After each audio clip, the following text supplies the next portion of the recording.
Jadi semangat pagi buat teman-teman semuanya. Pagi, Pak. Selamat pagi, Pak Julianus.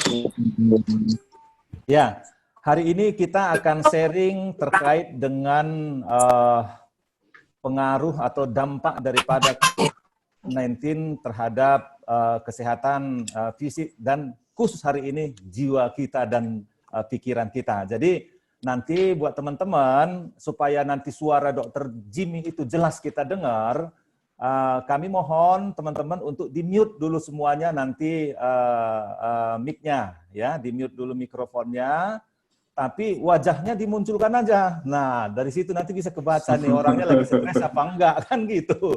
Nah, sebenarnya ada gangguan jiwa apa enggak ini, kan gitu ya. Jadi semua harus dibuka dulu nih. Dr. Jimmy bisa nanti lihat nih dari wajah kita ini kira-kira sejauh mana nih stressingnya, kan gitu.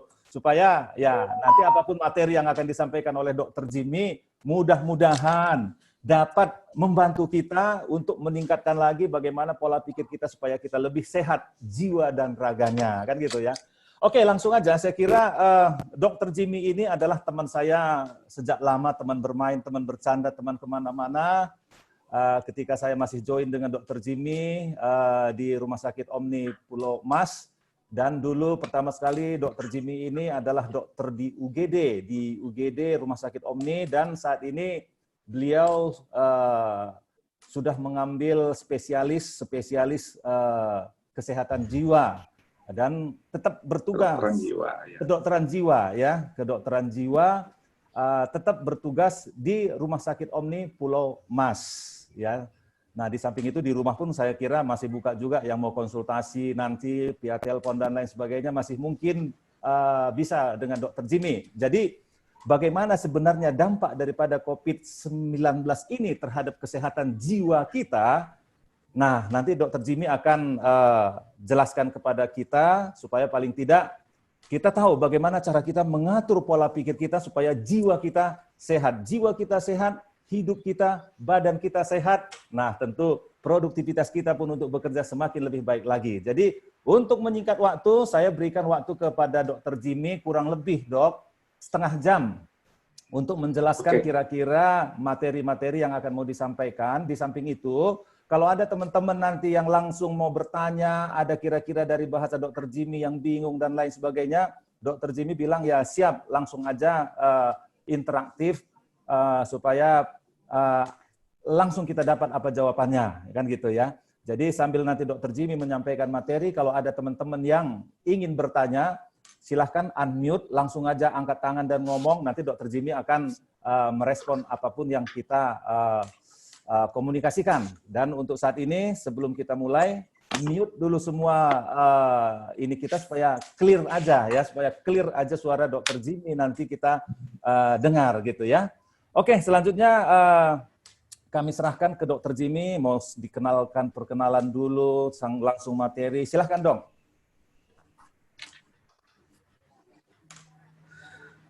Terima kasih Pak Julianus. Pak Julianus ini luar biasa sekali. Oke, salam kenal buat semua Bapak Ibu sekalian. Saya Dr. Jimmy Aritonang, sama kayak seperti Pak Julianus, asal dari Medan memang. Saya psikiater alumni dari UGM Jogja. Di Omni sudah lama ya bergabung sama Pak Julianus, dulu dari dokter umum sampai sekarang jadi dokter spesialis. Oke. Saya manggil Bapak Ibu sekalian lah ya. Oke, mungkin itu perkenalan buat kita semua. Berbicara tentang kesehatan mental ataupun kesehatan jiwa, dari pengalaman saya selama ini sebagai psikiater ya, sebagai psikiater praktisi, banyak orang tidak mengetahui apa itu definisinya. Karena justru dari definisi itulah banyak stigma ke psikiater. Banyak orang merasa takut, merasa malu untuk berkunjung, berkonsultasi dengan psikiater. Nah, pada dasarnya sebenarnya, berbicara tentang kesehatan mental, kita berbicara tentang fungsi otak. Fungsi otak, di mana di otak tersebut ada pusat-pusat mental kita. yaitu berhubungan dengan fungsi kognitif, fungsi untuk berpikir, proses pikir, konsentrasi, pengambil keputusan, ada di depan, otak depan namanya, prefrontal cortex. Kemudian nanti ada pusat afektif namanya. Pusat afektif ini berhubungan dengan perasaan, emosi, cemas, depresi. Disitulah pusat perasaan kita. Nah, kemudian ada lagi dengan pusat psikomotor ataupun pusat perilaku kita. Nah, dari beberapa pusat-pusat inilah, kalau dia terkoordinasi dengan baik, berfungsi dengan baik, berjalan dengan baik, sehingga apa? Kita dapat melakukan aktivitas, produktivitas sehari-hari kita dengan baik, dan bersosialisasi kita juga dengan baik. Nah, kalau di antara pusat-pusat tadi ada bermasalah, dia akan menimbulkan masalah juga fisik kita. Sehingga dikatakan bahwa ada hubungan antara fisik dan pusat mental kita tadi. Sehingga gangguan-gangguan dari fisik bisa saja merupakan sinyal-sinyal adanya masalah di fungsi-fungsi saraf otak kita tadi. Jadi berbicara tentang mental, kita berbicara tentang fungsi otak. Walaupun di dalam praktek sehari-hari, kita akan melihat berbagai faktor yang mempengaruhi fungsi dari otak tersebut. Yang pertama adalah mungkin adalah kepribadian seseorang atau psikologinya ya, kepribadiannya, karakter seseorang. Yang kedua, biologinya. Biologi dalam arti itu saraf-saraf tersebut itu akan berinteraksi dengan baik apabila ada kimiawi saraf. Antara satu saraf ke saraf yang lain, dia akan menghantarkan suatu transmisi informasi. Nah, transmisi informasi ini, baik itu dari pusat afek tadi atau pusat perasaan, ataupun ke pusat kognitif, atau ke pusat psikomotor kita, apabila berjalan dengan baik dan itu seimbang kimiawi saraf tadi ataupun neurotransmitter tadi, sehingga kita bisa melakukan aktivitas sehari-hari dengan baik dan bersosialisasi dengan baik. Nah, guncangan ataupun gangguan dari neurotransmitter tadi, gangguan tadi kimiawi saraf tadi, itulah yang membuat masalah di tubuh kita. Karena itu akan berkaitan dengan pusat-pusat lain. Apakah itu pusat memori, pusat hormonal, ataupun pusat-pusat kimiawi yang lainnya. Makanya di dalam praktek sehari-hari, di dalam kehidupan kita sehari-hari, Bapak Ibu kan selalu dirangsang dengan suatu problem, suatu masalah, ataupun suatu tekanan. Nah, itu akan mempengaruhi kimiawi saraf yang ada di otak kita tadi. Sehingga apa? Kadang-kadang responnya apa? Kita tanpa sadari, respon tubuh akan terjadi dengan tekanan ataupun rasa tidak nyaman yang ada di pusat mental kita tadi. Seperti contoh, misalnya saat ini, Bapak Ibu menangis, tertawa, ataupun konsentrasi saat ini, itu adalah fungsi-fungsi saraf otak kita yang sedang bekerja. Sehingga kita bisa dapat berpikir, berkonsentrasi, dan berperasaan dengan baik saat ini juga. Mungkin itu berbicara tentang kesehatan mental, karena banyak sekali dari pengalaman saya di pasien-pasien yang datang ke praktek psikiater itu biasanya tidak mengerti. Karena dari kecil kita selalu ngomong tentang jiwa, selalu ngomong tentang mental, tapi nggak tahu artinya. Banyak orang ngomong tentang jiwa, tapi nggak tahu apa sih maksud jiwa itu sendiri. Karena kalau berbicara tentang jiwa, apalagi ke psikiater, orang akan takut. Waduh, jangan-jangan saya gila gitu ya.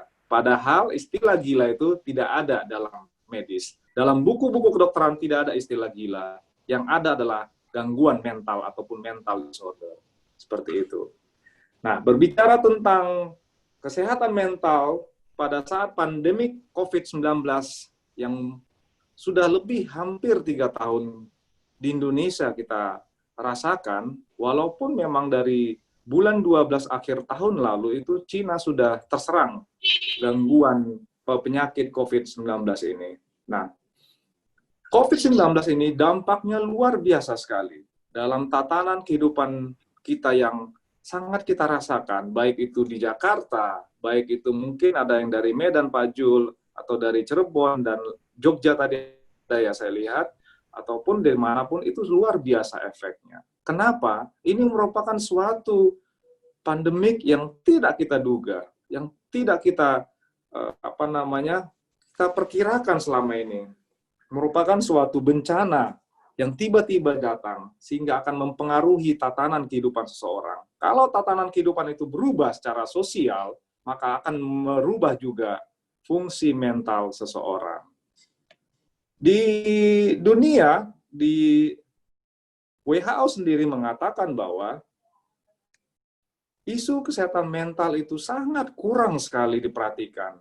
Dari dulu, itu isu kesehatan tentang mental itu sangat kurang sekali diperhatikan. Kenapa? Karena memang kesehatan mental itu dipandang sebelah mata. Di Indonesia sendiri juga memang kesehatan mental itu sangat dipandang sebelah mata.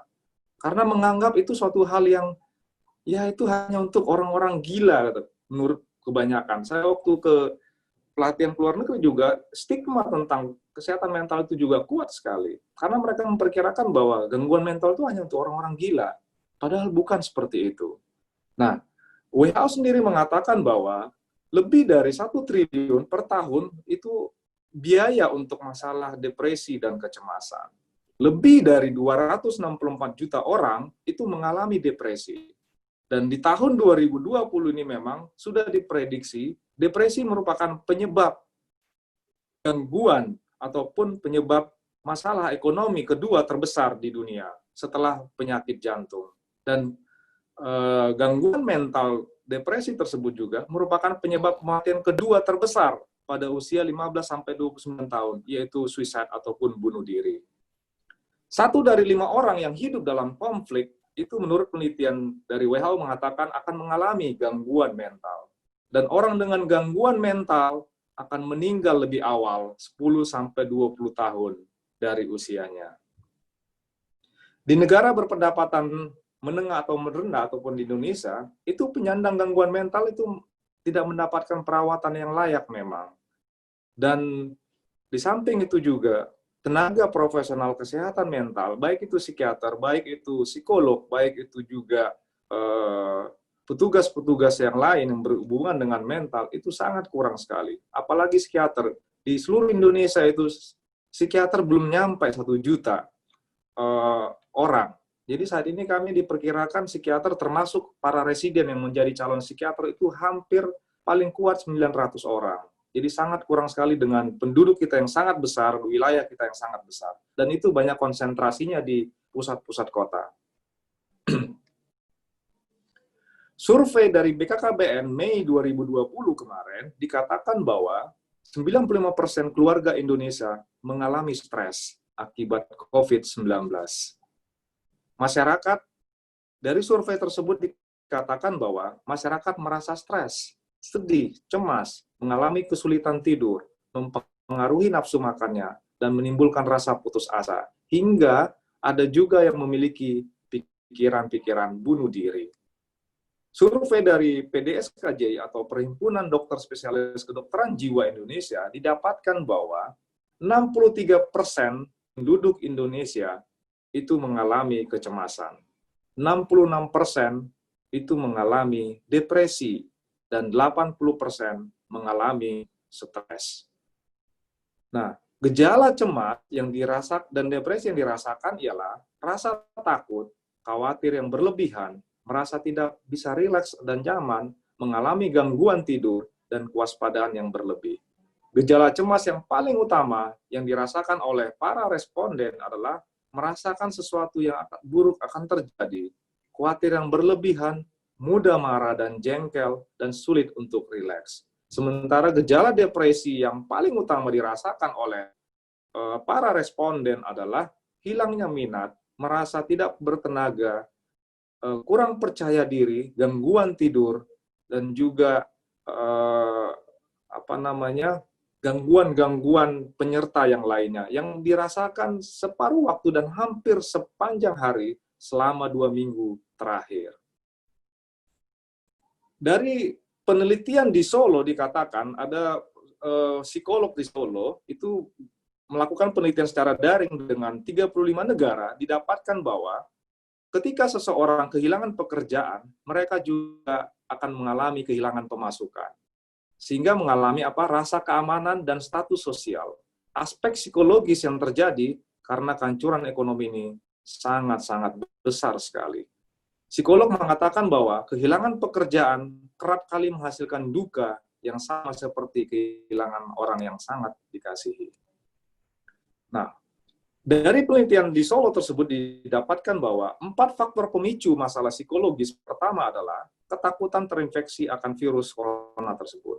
Yang kedua, kekurangan kebutuhan dasar dari para responden tersebut. Yang ketiga adalah tuntutan untuk menyesuaikan perilaku dan kebiasaan baru yang selama ini jarang mencuci tangan dengan sabun kemanapun ataupun memakai hand sanitizer, dan juga larangan berkumpul. Nah, itu salah satu faktor pemicu masalah-masalah psikologis yang didapatkan dari penelitian di Solo tersebut. Dan usia yang paling rentan, yang paling mengalami tekanan berat dibandingkan kelompok usia, itu usia di bawah 21 tahun didapatkan cenderung mengalami tekanan yang paling berat dibandingkan kelompok usia lebih tua. Jadi saya kira para bapak-bapak ibu sekalian di sini sudah melewati usia tersebut, sehingga saya kira tidak mengalami tekanan paling berat kali ya dengan penelitian tersebut. Dan 20-26% dikatakan mengalami stres akut, yaitu susah tidur, gampang marah, dan tegang.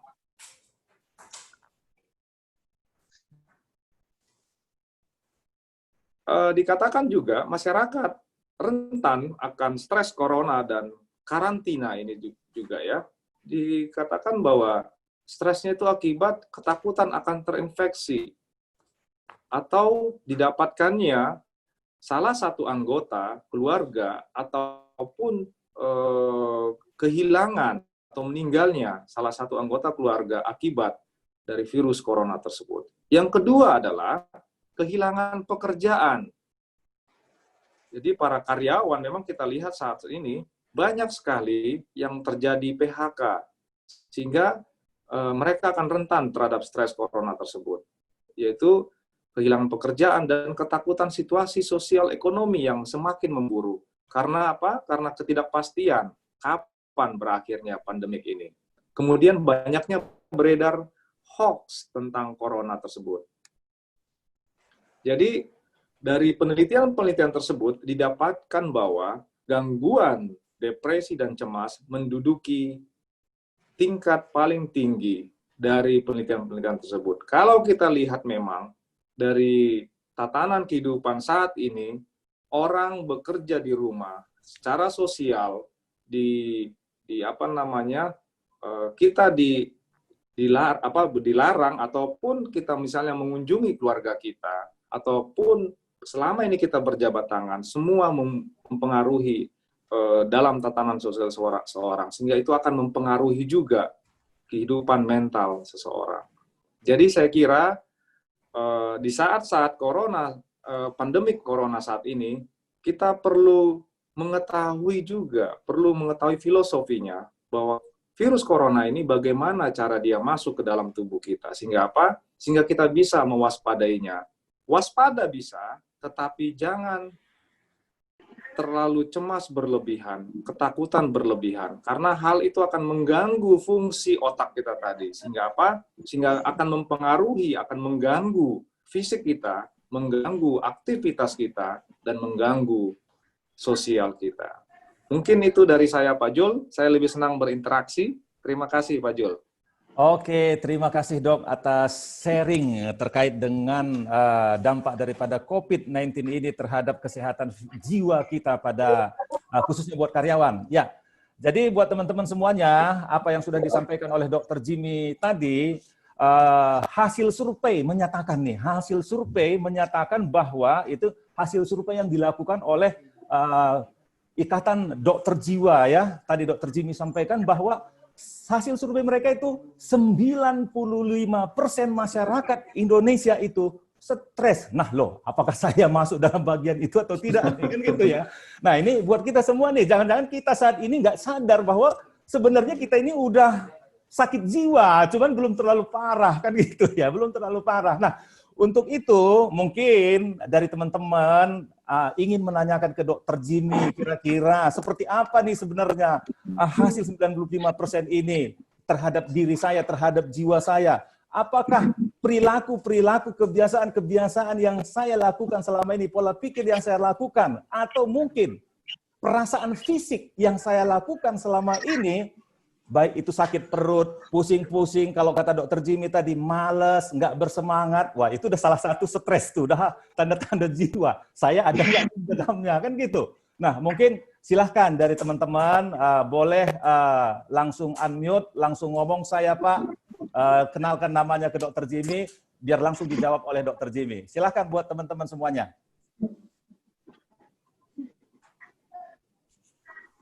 Jimmy. Ya. Oke. Pak dari Ancol ya?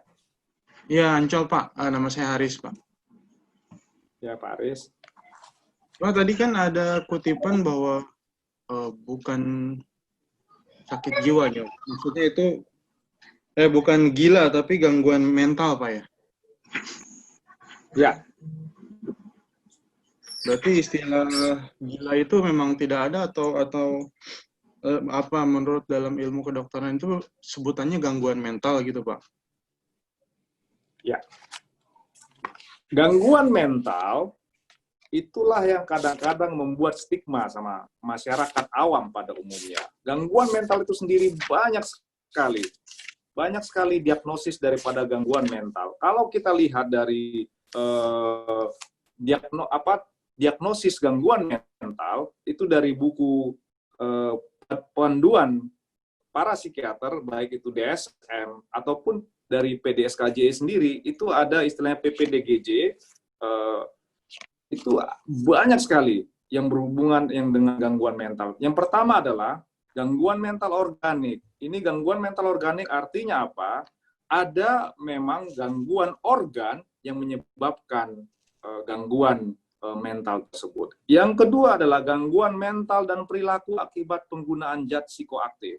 Yang ketiga, skizofrenia ataupun gangguan mental berat.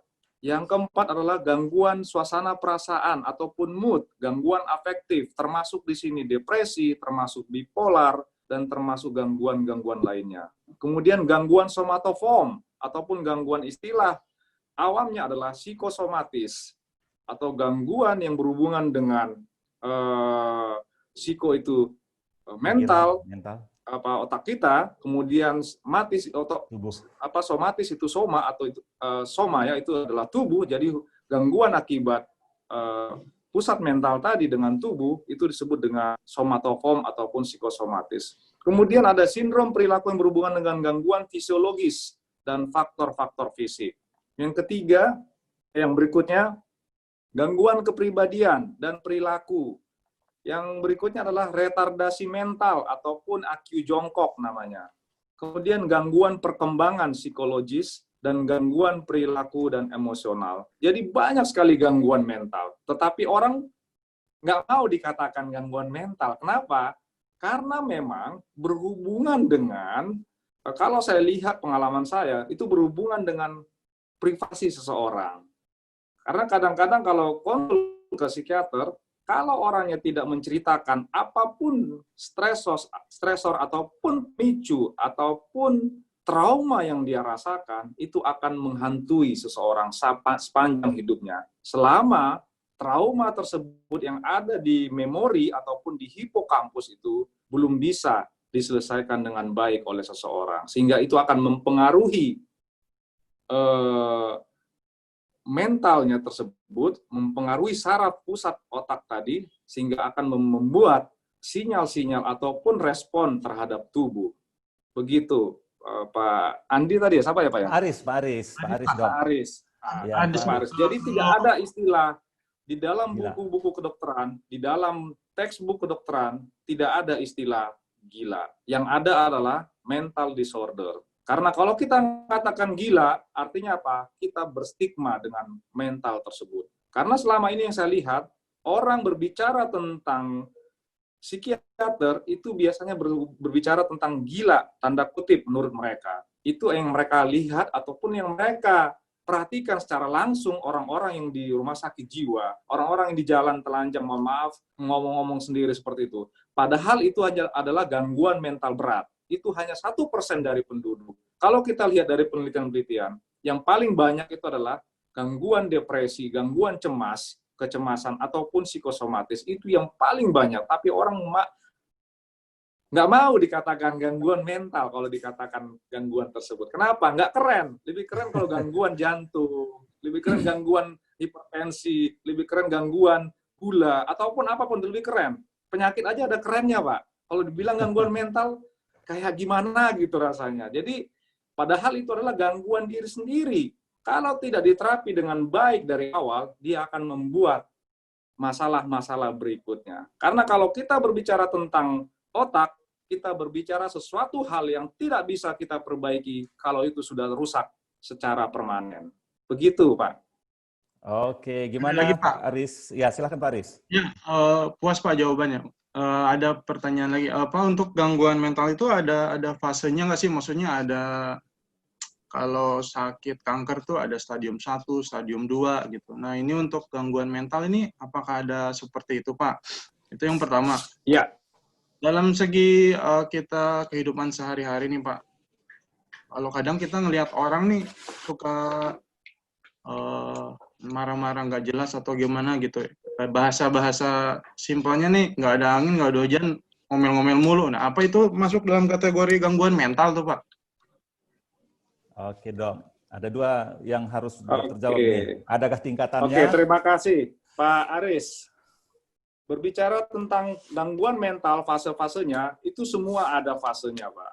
Gangguan mental sendiri kita harus melihatnya secara holistik, seperti saya bilang di awal. Kita harus melihat bionya, apakah ada turunan genetika dari orang tua sebelumnya, kakek neneknya gangguan mental, atau di dalam keluarganya memang ada turunan gangguan mental. Itu harus kita perhatikan. Itu adalah faktor risiko seseorang. Yang kedua adalah bagaimana pola asuhnya. Jadi pola asuh seorang tersebut dari dia dalam kandungan, bayi, masuk ke anak-anak, remaja, dewasa, itu akan mempengaruhi ke karakter seseorang. Sehingga apa? Akan mempengaruhi juga kapasitas mental dia.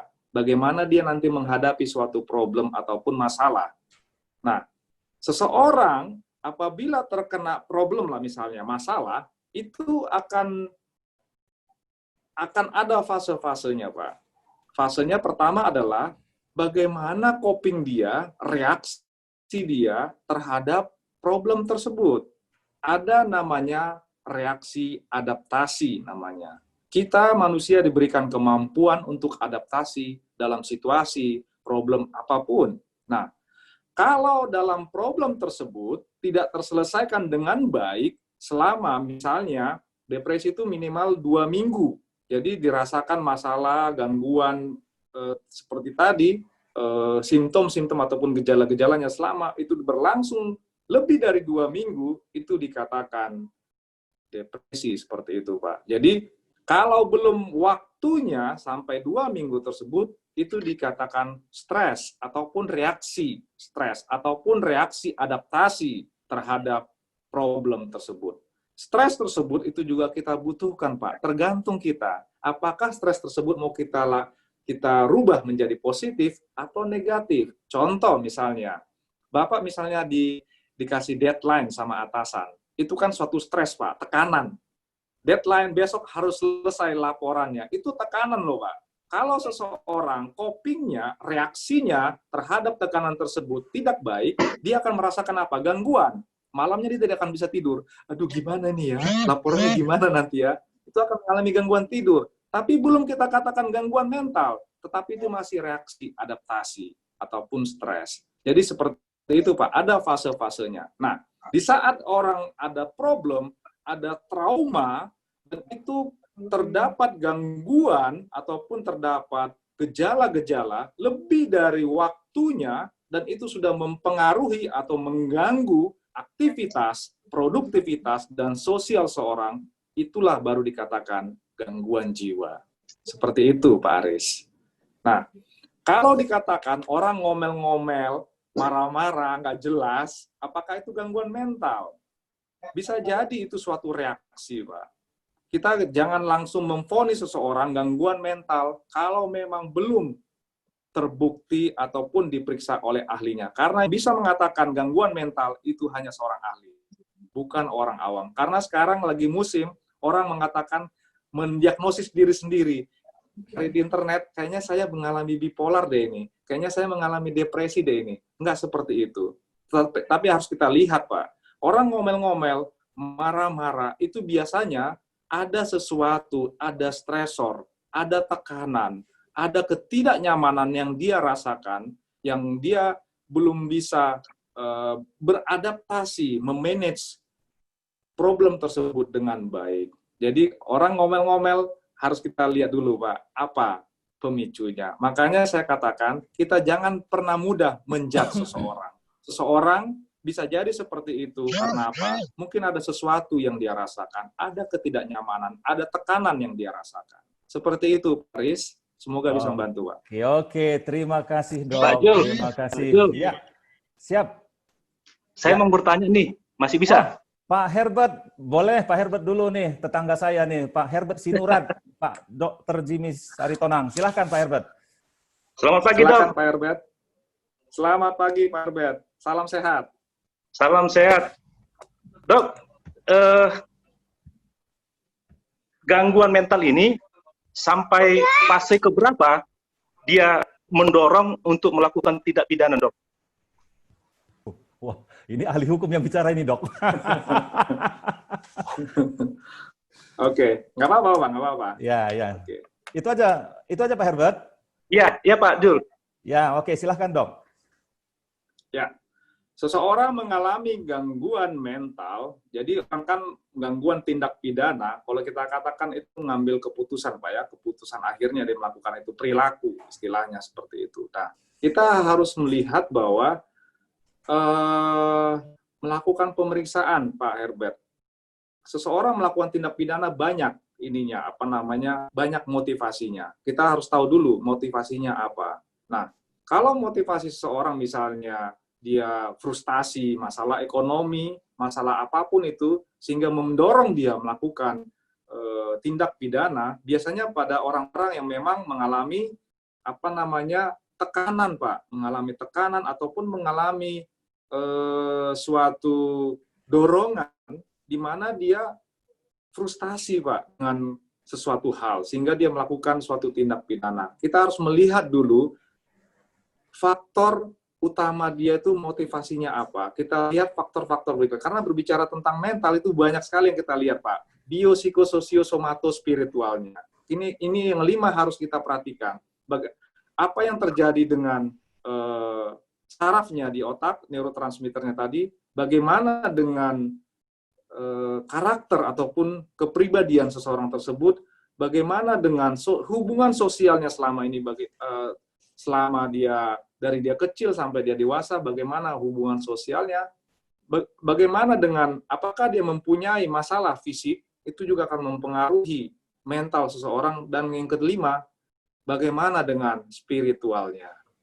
Jadi harus dilihat 5-5-nya, Pak Herbert. Jadi tindak pidana itu harus kita lakukan pemeriksaan dengan baik. Biasanya sih 2 minggu ya diobservasi seseorang tanpa dikasih obat-obatan, Pak. Itu seperti itu, Pak Herbert.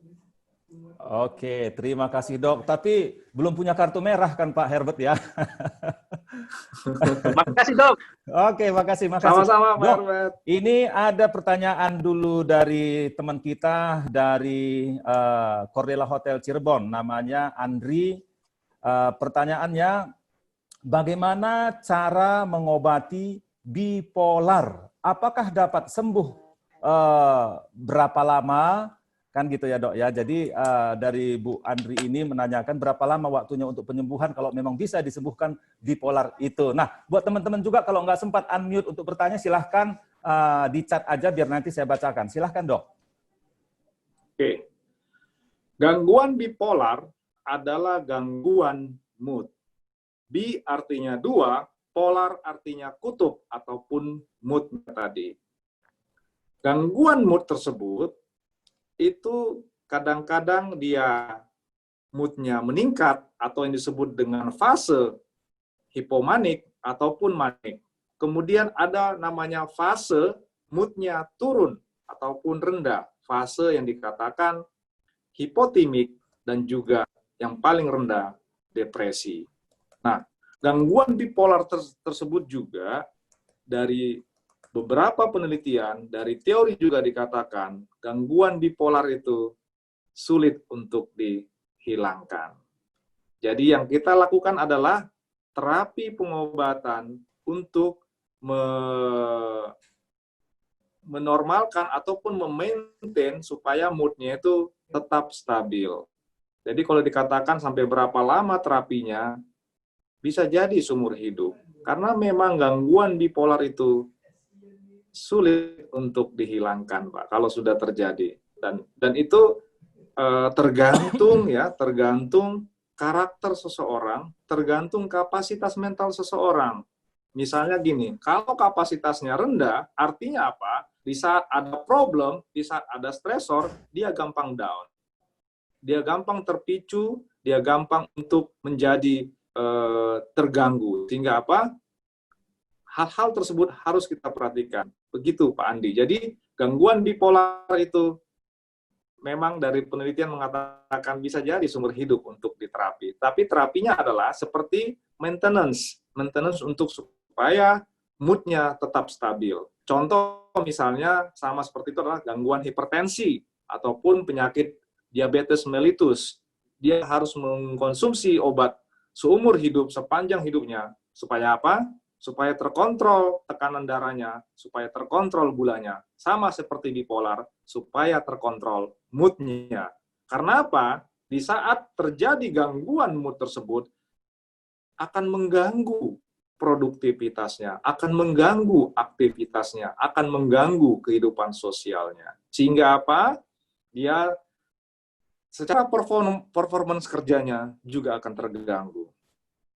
Jadi memang kadang-kadang ada ininya ya, ada apa istilahnya itu, ada positifnya. Di saat dia misalnya lagi manik ataupun hipomanik, wah itu kerjanya luar biasa. Lembur diajak sampai jam berapapun dia akan kuat. Tetapi dia tidak bisa konsentrasi.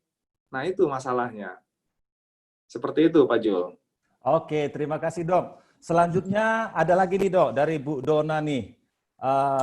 Dari Bu Dona itu bertanya, kalau seseorang nih dok, yang perfeksionis, nah perfeksionis banget gitu, apakah termasuk dia ini dalam kelainan mental atau seperti apa? Silahkan dok.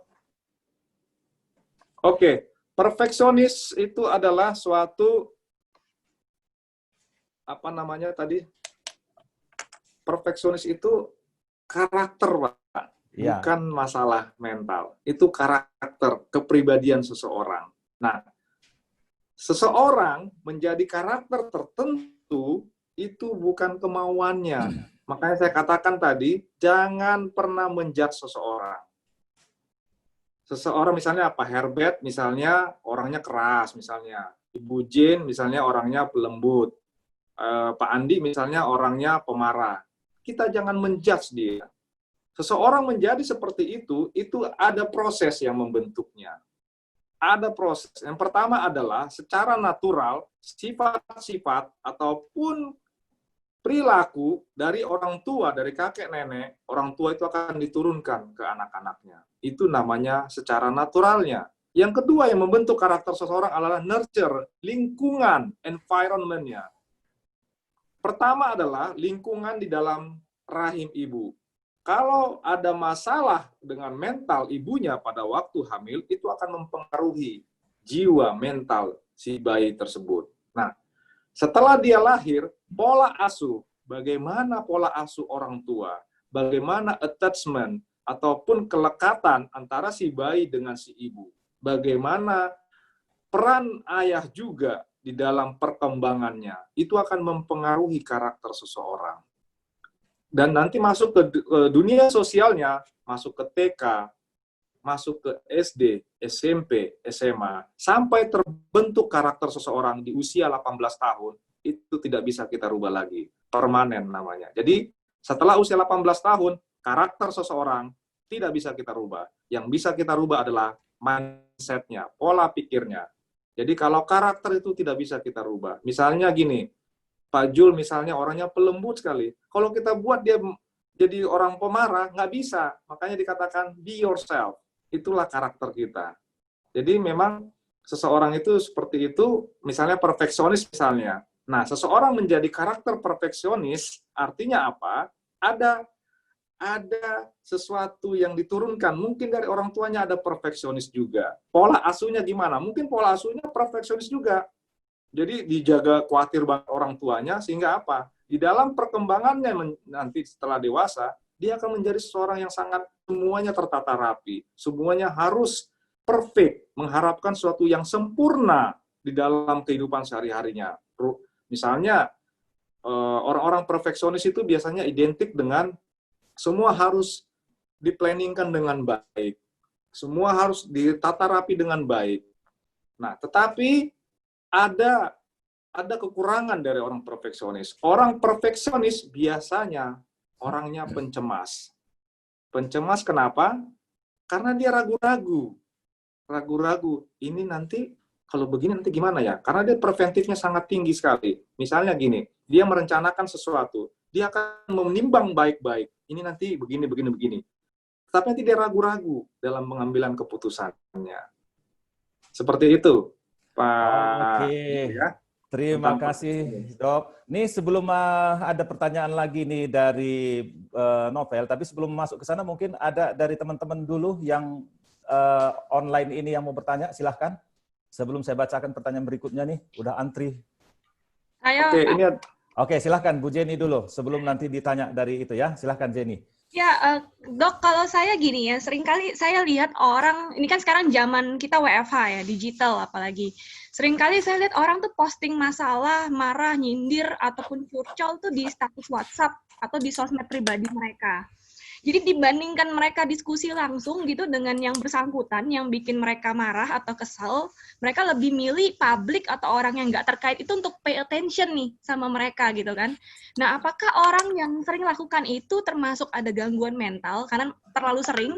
Dan apakah dengan mereka melakukan itu memang membuat perasaan atau mental mereka jadi lebih baik? Itu, Dok. Oke, terima kasih Bu Jenny. Memang sosial media itu banyak positifnya, tetapi juga banyak negatifnya. Kenapa?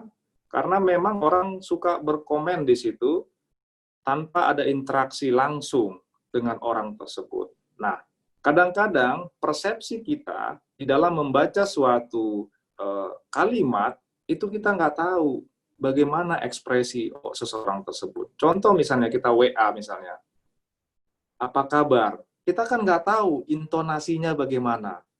Apakah dia marah, apakah dia senang, apakah dia nangis, kita nggak tahu. Apa kabar? Misalnya gitu. Apa kabarmu? Misalnya. Jadi, kalau saya lebih senang interaksi itu dengan cara tatap muka. Karena bisa kelihatan intonasinya, bisa kelihatan ekspresinya. Nah, di dalam sosial media, kita harus bisa memilah-milah, kita harus secara baiklah untuk menerima ataupun membaca suatu berita-berita. Saya kira kalau berita-beritanya sudah, kata-katanya ataupun komen-komennya sudah tidak membangun lagi, ya kita jangan ikut-ikutan untuk hal itu. Jadi kita mencari informasi-informasi yang memang membangun pikiran, perasaan kita dengan baik. Jangan sampai kita terpancing ikut larut di dalam kata-kata yang membuat kita jadi emosional atau apapun itu, Bu. Jadi memang sosial media itu baik, tetapi dampak buruknya juga luar biasa sekali. Karena apa? karena undang-undang ITE juga ya, ngomongnya kasar atau gimana, menghina itu bisa ini. Jadi saya kira coba kita lebih bijak untuk menggunakan sosial media tersebut. Seperti itu, Bu Jenny. Oke, terima kasih Dok. Selanjutnya Dok, ini langsung sekali 3 nih Dok. Saya bacakan dari catatan kita. Yang pertama dari Pak dari Novel nih, Head Office. Apakah tindak penyembuhan gangguan mental hanya dapat dilakukan dengan pengobatan kimia? Itu pertanyaannya. Apakah hanya dapat dilakukan dengan pengobatan kimia? Jika iya, apakah ada efek sampingnya? Namun, jika dapat dilakukan dengan pengobatan kimia, bagaimana cara yang paling efektif untuk melakukannya? Itu dari Novel, Dok. Kemudian ada lagi dari Pak Rasid nih, Dok. Pak Rasid di Head Office. Ini pertanyaannya adalah, selamat pagi Dr. Jimmy, saya dengan Pak Rasid. Pertanyaannya, kegiatan-kegiatan apakah yang bisa dilakukan untuk meningkatkan zat endorfin di otak sehingga bisa menurunkan stres yang ada? Apakah ada hal lain selain meningkatkan endorfin untuk menurunkan stres? Itu 2 orang, Dok. Yang ketiga, Dok, ini dari Andi Cordela. Nah, ini, Dok, saya Andi dari Cordela, Medan. Apakah gangguan mental itu dapat disembuhkan dengan metode hipnoterapi? Waduh, harusnya ke saya tadi nanya nih Pak Andi nih. Seberapa efektifkah metode tersebut diterapkan? Nah itu Dok, udah 3 Dok. Satu lagi Dok, biar diborong sekalian Dok. Ini dari Pak Catur nih, dari Pak Catur. Mohon tip apa yang harus kita lakukan untuk menghindari atau mengurangi stres atau gangguan mental tersebut. Nah ada 4 pertanyaan Dok. Nanti kalau Dok terlupa saya ada catatannya. Silahkan Dok. Oke, terima kasih Pak Jul. Terima kasih buat pertanyaannya, luar biasa. Luar biasa bagus ya pertanyaan-pertanyaannya. Pertama adalah Pak Novel tadi menanyakan tentang terapi, obat-obatan saya kira ya, farmakologi pada orang gangguan mental. Nah, dalam terapi gangguan mental banyak beberapa pilihan yang bisa kita lakukan. Memang dalam praktek sehari-hari banyak orang takut ke psikiater, kenapa? Ada ketergantungan obatnya katanya. Banyak sekali orang takut ke psikiater, nanti lama pengobatannya, jangka panjang lah, kemudian nanti saya ketergantungan Dok dengan obatnya. Itu hal yang biasa saya kira, karena tidak mengerti bagaimana jalur pengobatan di saraf tersebut. Nah, efek samping, saya kira semua obat itu adalah racun, ya. Semua obat itu adalah racun. Itu adalah teori dasar dari farmakologi, dari ilmu tentang obat-obatan. Semua obat adalah racun. Tetapi yang kita ambil adalah efek terapinya.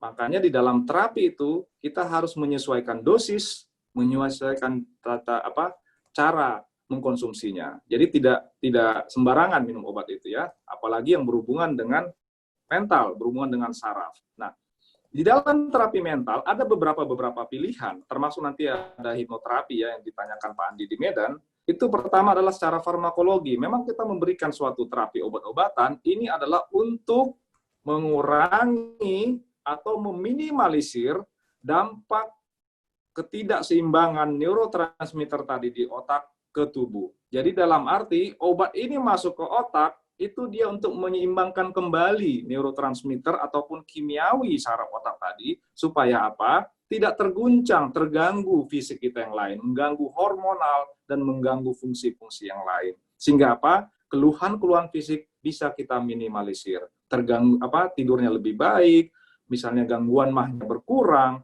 nyeri-nyeri yang dirasa sering terjadi itu berkurang, dan moodnya lebih baik.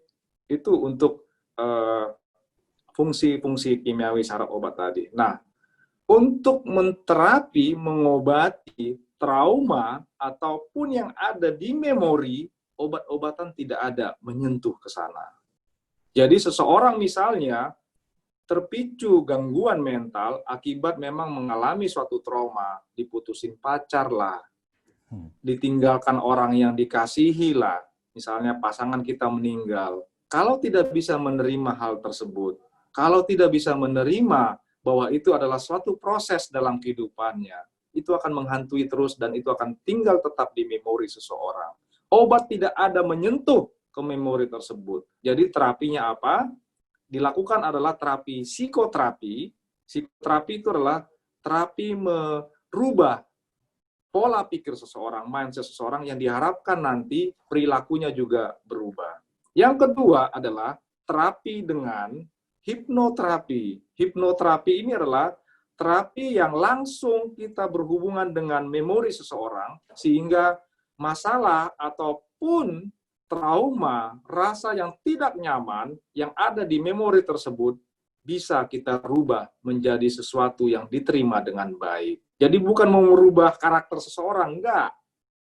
Karakter seseorang itu tidak bisa dirubah, baik dengan hipnoterapi atau apapun itu. Jadi hipnoterapi itu adalah untuk memperbaiki supaya trauma yang dialami yang ada di alam bawah sadar atau di memori kita itu bisa kita terima dengan baik. Sehingga apa? Kedepannya dia tidak mengganggu lagi, terjadi guncangan yang ada di situ.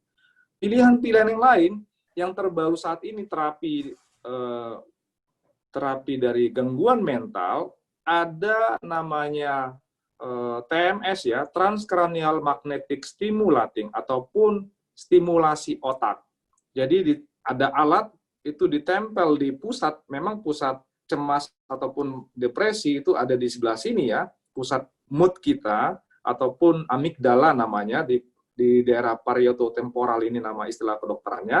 Nah itu ditempel di situ lebih kurang 15 sampai setengah jam beberapa kali, dia langsung memperbaiki fungsi neurotransmitter tadi, itu namanya TMS. Ada juga yang lain, ECT, elektrokonvulsif terapi ya, tapi biasanya digunakan untuk orang-orang yang tidak respon terhadap penggunaan obat-obatan. Jadi ada beberapa pilihan untuk terapi-terapi dalam gangguan mental tersebut. Kita lihat, kita sesuaikan dengan apa yang dibutuhkan oleh si pasien tersebut. Tetapi di dalam praktek sehari-hari, belum tentu semua orang butuh namanya obat. Kita harus memilah-milah apakah ini butuh obat atau enggak. Nah, kalau diminum obat tersebut, si pasien harus kita yakinkan bahwa dia jangan takut, jangan khawatir dengan obatnya. Justru rasa khawatir, rasa takut tersebut akan mempengaruhi kerja obat tersebut. Sehingga apa? Obatnya bisa bekerja dengan tidak baik. Justru yang masalah adalah ketakutannya tersebut. Jadi jangan takut istilah nanti ketergantungan dengan obatnya. Padahal istilah ketergantungan sendiri kita nggak tahu kali orang awam ya. Saya katakan ketergantungan itu apabila memang ada namanya peningkatan dosis seperti itu. Jadi ada istilahnya dosisnya itu selama ini diminum 1 mg nggak mempan lagi, kita naikkan lagi 2 mg. Kita naikkan lagi sampai berikutnya. Jadi tidak terjadi hal tersebut. Justru kita menginginkan dosis yang tadi itu yang kalau sudah tercapai efek terapinya baru kita turunkan perlahan-lahan. Kenapa terapi pada mental ini membutuhkan waktu yang lama? Karena kita mengobati saraf, bukan mengobati virus, bukan mengobati bakteri. Saraf itu berbeda dengan fungsi-fungsi organ yang lain.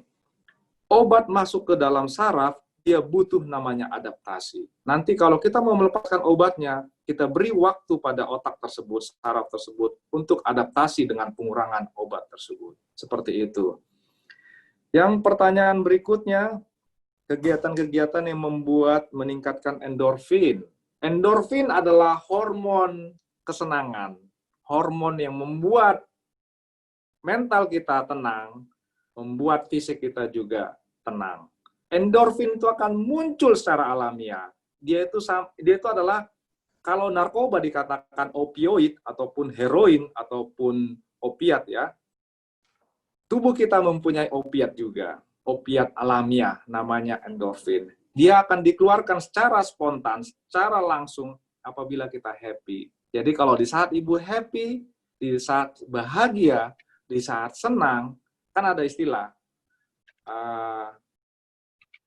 hati yang gembira adalah obat katanya. Nah, kalau hati kita gembira, kalau kita senang, itu secara spontan, secara natural alamiah, endorfin akan dikeluarkan dari pusat otak kita tersebut. Sehingga apa? Kita merasa enak.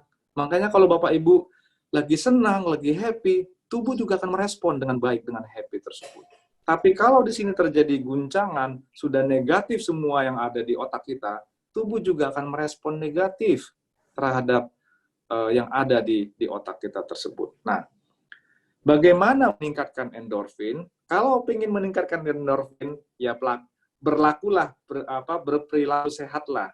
Makan yang bergizi, 4 sehat 5 sempurna, tidur yang cukup, istirahat yang cukup, kemudian bisa memanage problem ataupun stres dengan baik. Jalanilah hidup Anda bahwa itu adalah suatu proses dalam hidup Anda. Semua problem masalah yang Anda alami itu adalah suatu proses dalam hidup kita yang harus kita bisa terima, baik itu sukanya maupun dukanya. Yang terakhir adalah olahraga yang rutin. Olahraga itu terbukti secara penelitian, dikatakan secara ilmiah, olahraga itu membantu fungsi otak bekerja dengan baik. Sehingga tidur juga akan enak, tubuh juga akan tertata dengan baik juga. Karena olahraga itu juga akan membantu sel-sel kita, metabolisme tubuh kita itu terjaga dengan baik performance-nya. Seperti itu. Kemudian pertanyaan berikutnya, hipnoterapi seberapa efektifnya? Tadi saya sudah katakan, tidak semua obat bisa menyentuh namanya hipokampus ataupun pusat memori kita. Semua yang kita alami, rasa tidak nyaman, rasa yang membuat kita tersakiti, membuat kita terluka, trauma apapun itu akan disimpan di memori kita. Memori tersebut tidak diajarkan untuk melupakan. Jadi, trauma-trauma yang kita alami, yang membuat kita terluka, yang membuat kita tersakiti, itu akan tetap menempel di memori kita. Selama kita belum bisa menerima trauma tersebut, selama kita belum bisa memaafkan orang-orang yang membuat kita tersakiti, orang-orang yang membuat kita terluka, selama kita belum bisa berdamai dengan trauma tersebut, dengan problem tersebut, dia akan tetap menempel di memori kita. Dan itu hanya bisa dilakukan dengan cara hipnoterapi. Tidak ada obat yang bisa menyentuh ke situ. Karena itu menyangkut dengan privasi seseorang. Saya baru kemarin dapat satu kasus, setelah beberapa kali pertemuan, baru beliau menjelaskan, baru beliau mau menceritakan yang selama ini dia pendam, yang selama ini dia simpan. Dan saya katakan memang, obat hanya membantu mengurangi dampak dari guncangan yang ada di otak. Tetapi untuk menghilangkan trauma, kalau Bapak terus masih merasakan cemas, masih merasakan depresi, pasti ada sesuatu yang disembunyikan sama saya. Benar, akhirnya beliau cerita. Dan setelah beliau cerita, baru beliau merasakan plong. Kenapa? Kalau sesuatu trauma yang kita simpan terus, itu akan tetap menghantui kita sepanjang hidup kita. Kalau belum kita melakukan yang 3 tadi, menerima dengan baik, memaafkan orang-orang atau siapapun yang membuat kita tersakiti di masa lampau, dan berdamai dengan itu, dia akan menghantui kita terus sepanjang hidup kita. Yang kemudian, catur tadi ya, Pak Catur, untuk mengurangi stres. Tadi saya sudah katakan yang untuk mengurangi stres tadi apa? Yang pertama adalah dengan mengkonsumsi makanan yang bergizi, kemudian istirahat yang cukup, berolahraga dengan teratur, dan memanage stres ataupun problem-problem yang kita alami dengan baik. Stres itu bukan hal yang perlu kita takuti. Justru stres itu bagus buat kita. Kenapa? Kalau kita tidak punya problem, kita tidak bisa tidak bisa bersyukur nantinya. Karena kalau kita semuanya mulus terus, perjalanan hidup kita mulus, lempeng terus, dapat pekerjaan yang baik, kehidupan yang cukup, dapat istri yang cantik, semuanya mulus tanpa ada problem, yang ada kesombongan jadinya. Jadi kita nggak merasa bersyukur, justru kita sombong, apa-apa semua ada bisa kita lalui dengan baik. Jadi stres itu kita butuhkan untuk apa? Untuk kita bertahan hidup, untuk kita bisa untuk kita bisa menjalani hidup ini dengan baik dan lebih wise nantinya di saat kita sudah tua. Begitu Pak Julianus, semoga sangat membantu Pak Julianus. Terima kasih Dok. Dok, ini walaupun waktunya tinggal 2 menit nih Dok, ada 2 pertanyaan, dijawab singkat aja Dok. Ini yang terakhir nih saya sampaikan tadi Dok ke teman-teman. Yang pertama adalah dari Alma, yang ditanyakan bagaimana menghadapi seseorang yang tingkat emosinya sangat turun naik dan sering meledak-ledak. Apakah kita tetap hadapi atau menghindar? Itu pertanyaan yang pertama. Yang kedua dari Bu Melda, ini head office juga di Alam Sutra. Bagaimana dengan orang yang suka berbeda sikap di depan kita, sangat baik dan manis, sedangkan di belakang kita dia bisa menjelekkan dan menyampaikan hal-hal yang negatif. Apakah orang tersebut masuk dalam golongan sakit jiwa? Kira-kira hampir mirip-mirip nih pertanyaannya Dok. Jawab dengan singkat. Ini yang terakhir Dok. Sekalian buat teman-teman supaya videonya dibuka, supaya saya print screen buat Bu Dona. Ayo silahkan sekalian ya. Oke, terima kasih Pak Jul, luar biasa ya, grup Alpha ya. Pertanyaannya keren-keren dan banyak tentang mental ya, sangat ini dengan mental. Yang pertama tadi mengatakan bahwa menghadapi orang emosi meledak-ledak. Kita harus tahu dulu filosofinya dalam arti apa penyebab dia meledak-meledak. Marah nggak jelas. Disenggol dikit, marah. Dibikin apa, marah. Nah, kita harus tahu dulu apa penyebabnya. Nah, tapi memang dalam beberapa kasus, dalam praktek sehari-hari, kadang-kadang saya memberikan obat memang. Kita lihat dulu, ini marahnya kenapa. Saya pernah mendapatkan seorang usia tua, sudah pensiun, selama ini dia bekerja sebagai pegawai negeri. Setelah dia pensiun, dia nggak ada kegiatan. Dia nggak bisa bersosialisasi lagi dengan teman-temannya. Sehingga apa? Di rumah tuh marah aja kerjanya. Marah nggak jelas. Kegiatannya di rumah marah, anak-anaknya, istrinya juga jadi stres juga dibuat ya. Marah nggak jelas seperti itu. Nah, kalau seperti itu, artinya apa? Seseorang tersebut belum bisa menerima dia pensiun. Belum bisa dia menerima bahwa suatu saat dia harus istirahat dari pensiunnya. Dan dia tidak memanage dengan baik di saat dia pensiun, seharusnya dia sudah punya planning. Mau mengerjakan apa setelah dia pensiun. Nah, ternyata planning tersebut dia tidak lakukan, yang terjadi apa? Dia jadi stres.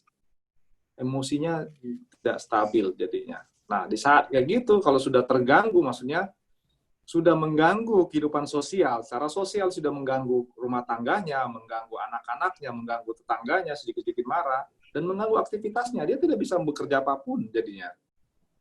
Karena dia sudah terbatas dan dia tidak bisa melakukan apapun karena emosinya tadi, tidak nyaman dia dengan keadaan dia seperti itu. Nah, di saat itulah kita harus memberikan obat. Saya memberikan obat, dan kadang-kadang orang-orang seperti ini tidak mau minum obat, dan dia merasa, aku tuh nggak apa-apa, aku tuh nggak sakit. Tetapi kalau sudah mengganggu lingkungannya, itu kita harus berikan obat untuk menenangkan neurotransmitter yang berlebihan di dalam otaknya tadi. Kita berikan, biasanya saya kasih obat tetes, tanpa dia ketahui, untuk mengurangi emosinya. Jadi kita lihat, butuh kerjasama dengan keluarganya, supaya emosinya bisa terkendali, dan dia bisa bersosialisasi dengan baik dengan orang, dan dia bisa berpikir dengan baik, dan bisa mengambil keputusan dengan baik, dan bisa kita masukkan suatu sugesti ataupun suatu saran kepada dia dengan baik. Karena kalau orang emosi, kita masukkan emosi, dia tidak akan mau menerima masukan. Sehingga kita harus bisa menenangkan kemarahannya. Kalau sudah tidak mengganggu, ya terpaksa kita berikan obat-obatan yang dia tidak ketahui. Seperti itu, Pak Jo. Kadang-kadang tidak diketahui, kadang-kadang diketahui sih juga sih ya. Seperti itu. Kalau dia mau minum obat, kita kasih obat, dia minum. Tapi kalau dia menolak ataupun dia merasa dia tidak masalah gitu ya, baru kita kerjasama dengan keluarganya, kita berikan obat tetes tadi tanpa dia ketahui. Kemudian apalagi tadi Pak Jul ya? Itu kali Pak Jul ya? Ya, hampir sama sih tadi pertanyaannya, Dok. Oke, saya kira waktu kita sudah lewat 5 menit nih. Buat teman-teman yang belum bisa dijawab, nanti saya akan coba sampaikan ke Dr. Jimmy pertanyaannya. Mudah-mudahan bisa di WA nanti sama Dr. Jimmy ya, Dok ya. Oke. Ya, satu lagi Pak Jul yang terakhir pesan saya. Boleh, silahkan. Yang paling sering itu adalah seperti yang tadi Pak Jul singgung, psikosomatis. Kadang-kadang HRD juga perlu tahu hal ini.